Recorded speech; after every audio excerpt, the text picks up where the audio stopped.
I choose to celebrate the life Dad lived. He had a lot of qualities, obviously, that in the ripple that he's had. I received over 200 text messages in the last several days. People in his life, their lives that were touched individually by him. And it made me think of, he and I would spend time, when I went to work, we'd have breakfast together. And there was a phrase that he told me once, I shall pass this way but once. Any good that I can do, or any kindness that I can show, let me do it now, for I shall pass this way but once. I don't know the origin of that. Dad was a big reader of positive attitude books and Norman Vincent Peale and those kind of things. And I always remember, he had such a good spirit. And I always remember him saying one of the most important decisions we have every day is to choose our attitude. And it not only impacts ourselves, but it impacts everybody else that we meet with. And Dad certainly lived that with his life. He had a passion for life all the way to the end. And never complained, really lived and certainly lived out what he spoke. Kind of woven in with his personality was, he was very focused, determined. I don't know if you know, he wrote a book. That was the first thing I heard on every phone call. And I have 300 copies. But he was very focused, very determined. And he also, what really tightly woven with that was his optimism, his compassion, his kindness, and his humor. Dad loved to laugh. And this would be a group. I know he's enjoying this right now. It makes me think of, he would always be intrigued really with how people would come about with their attitudes. And he and and Dave would always golf. And we would have good conversations out on the golf course. And I think of one, I'm thinking of several stories. You're going to have to go with me here on this. But, and I was told I have an hour and a half. So. And I was 6. But we were golfing. And Dad was talking about the traits that each of us, Chris, Dave, and I got. And how it was passed on. Nature versus nurture. What part of that happened?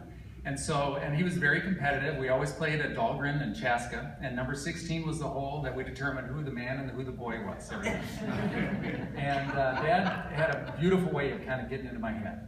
And so I'm ready to tee off, and he said, I often think of Chris and what her personality is. She really has, and he was talking about himself. From me, I think Chris really got the compassion for the little guy, the guy that, the person maybe that didn't have everything. And she really has that heart for that person. And I'm holding the club, and I said, yeah, I agree with that. And then Dave goes, what about myself, Dad? And Dad said, well, Dave, you've got that gift of motivation and your music talent. I mean, that's really something I feel as though I passed on. And, it's like, yeah, I see that. So now I'm peaked, and I said, Dad, what about me? And he looked at my forehead, and he said, you got my hairline and my backswing. I got an 11 on the hole, and he was the man. So. But that's the Dad I remember. And I'm talking about family, and family to me is certainly the bloodlines and the marital lines, but I always look at his family really was Wartburg Seminary, was CUNA, Lutheran Mutual, Century. It really wasn't just that one line. And the thing that I always thought of Dad at work was that he saw in people the possibilities. And what he wanted to do was encourage them, help them see what he saw in them. Yeah, it was a great gift. The other thing he did, with his position, people would really look at it. And Dad, years ago, was involved for 13 weeks. He went to Harvard University. There was a program for CEOs. And so from all over the country, CEOs went to this program. And of course, Dad was the one that was intense. He was following this thing and really paying attention. At the conclusion of it, each of these CEOs, I guess it was a standard to give gifts, and many of them gave gifts from the company that they were with. And those gifts, they were very elaborate, maybe a little overboard.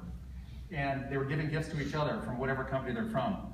Dad always would be something creative and think of others. And so what he did was he knew of a community, I believe, Dan, you might be able to help me on this, but there was a community down in South America that needed some help, and what they were doing was tilling the land by hand. And so Dad got together with John Deere and sent a couple tractors down there on behalf of Lutheran Mutual, and sent a note to the CEOs saying that's what we're doing. And so that was his heart, always thinking of others and going outside of the box and using that position of influence.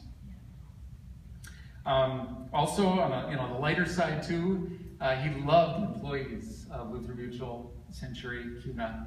I hear many stories. The one I always think of was there was an event. I think it was an annual event where all the agents got together. And there was one younger agent that in particular had just gotten married. And he was from Colorado, I believe. And Dad knew that this agent really wanted to introduce his wife to Dad. It was going to be a big thing. So at the mixer, prior to getting together, Dad happened to run into this new bride alone and introduced himself and said, hey, let's when we meet, let's do this. And so he planted the seed. So they got into the event, and they're all meeting each other, and this guy came up and, honey, I want you to meet the president and CEO of our company. And she looked at him, and Herb, this is so-and-so. She shakes his hand, she goes, my gosh, honey, he is bald.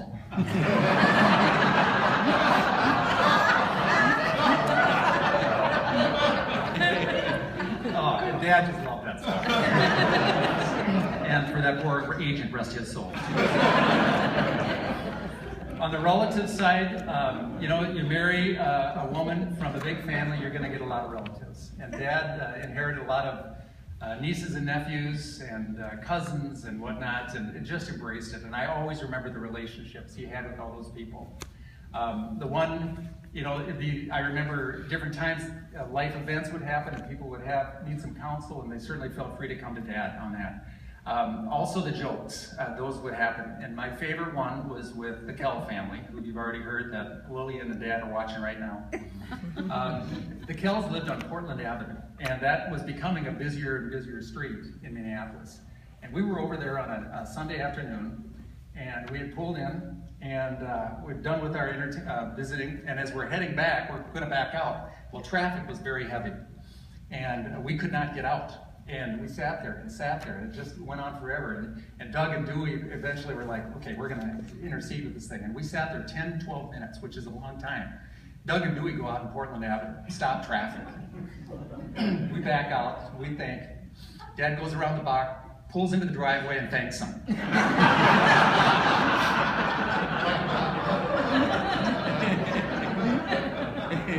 So his wit. I'm good on this. And Dad made great decisions, and one of them that I feel is when he met Marion and married Marion. I'll have you know that he was happy all the way to the end, and it couldn't have been a greater union. The one thing he did mention to her, he said, honey, when I met you, that's really when my life began, and I happened to be there. And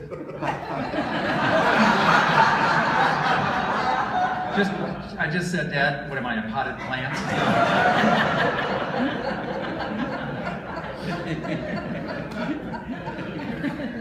And finally, on behalf of Chris, Dave, and I, we really appreciate all the outpouring and outreach. We know we were lucky to have him as a dad. KB was his cookie. And there was a time years ago where there was some tension in the family. What? And she was, okay, there was a lot of tension.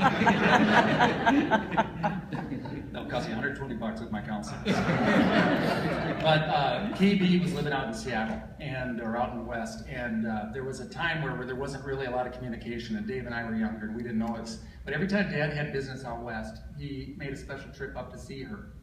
And that was unbeknownst to everybody. And it was so important to him to keep that connection. So he just loved his little princess so much. Dave and I, we spent a lot of time. The three of us did a lot together. The golf was certainly a big part of it.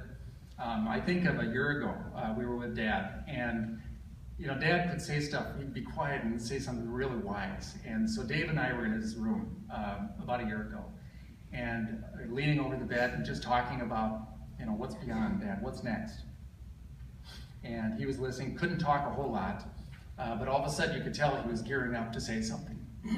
So Dave, in his very pastoral way, was leaning forward and holding his head, and he said, "Yes, Dad." And I'm leaning in, listening to this too. And I go, "Yeah, Dad, what do you have to say?" And he leans forward and he goes, "Dave?" And he goes, "Yes, Dad, your zipper's open." That was Dad. I loved his humor. I loved his humor and what he left with everybody. I think back to that phrase, I shall pass this way but once. Any good that I can do or any kindness that I can show, let me do it now, for I shall pass this way but once. Dad, you did good. Thank you so much from the family.